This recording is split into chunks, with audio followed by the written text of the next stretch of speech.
Honorable Speaker, sir, in recent years, digital banking, digital payments, and fintech innovations have grown at a rapid pace in the country.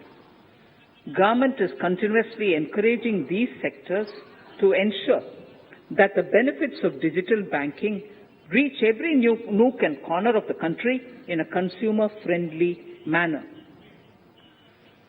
Taking forward this agenda and to mark 75 years of our independence, it is proposed to set up 75 digital banking units in 75 districts of the country by scheduled commercial banks. The financial support for digital payment ecosystem announced in the previous budget will continue in 22-23 as well. This will encourage further adoption of digital payments. There will also be a focus to promote use of payment platforms that are economical and user-friendly. Sir, I move to the next priority.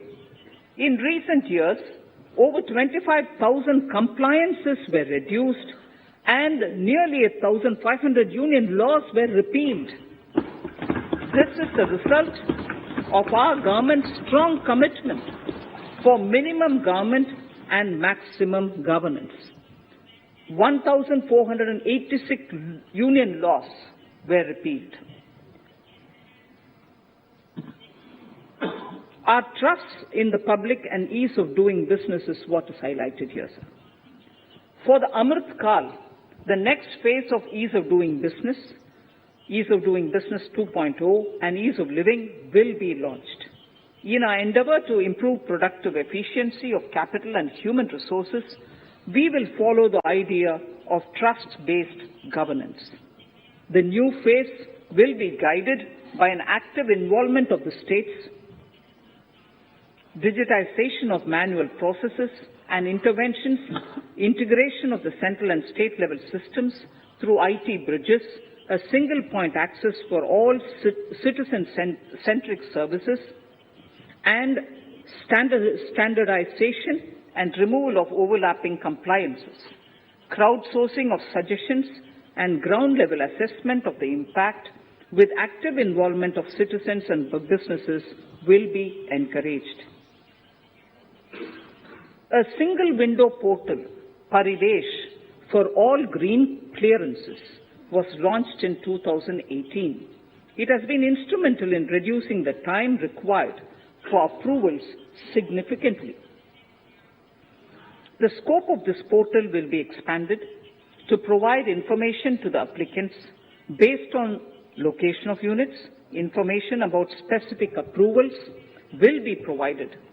It will enable application for all 4 approvals through a single form and tracking of the process through Centralized Processing Center Green, CPC Green. E-passports. The issuance of e-passports using embedded chip and futuristic technology will be rolled out in 22-23 to enhance the convenience for the citizens in their overseas travel. By the time of India at 100, nearly half our population is likely to be living in urban areas. To prepare for this, orderly urban development is of critical importance. This will help realize the country's economic potential, including livelihood opportunities for the demographic dividend. For this, on the one hand, we need to nurture the megacities and their hinterlands to become current centers of economic growth. On the other, we need to facilitate Tier 2 and Tier 3 cities to take on the mantle in the future. This would require us to reimagine our cities into centers of sustainable living with opportunities for all, including women and our youth. For this to happen, urban planning cannot continue with a business-as-usual approach. We plan to steer a paradigm change. A high-level committee of reputed urban planners, urban economists, and institutions will be formed to make recommendations on urban sector policies, capacity building, planning, implementation, and governance. For urban capacity building, support will be provided to the states. Modernization of building bylaws, town planning schemes, transit-oriented development will be implemented. This will facilitate reforms for people to live and work closer to the mass transit systems. The central government's financial support for mass transit projects and Amrit scheme will be leveraged for formulation of action plans and their implementation for facilitating the TOD and TPS by the states. For developing India-specific knowledge in urban planning and design, and to deliver certified training in these areas, up to 5 existing academic institutions in different regions will be designated as centers of excellence.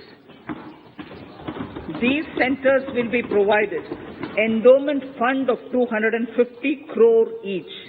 In addition, the AICTE will take the lead to improve syllabi, quality and access of urban planning courses in other institutions.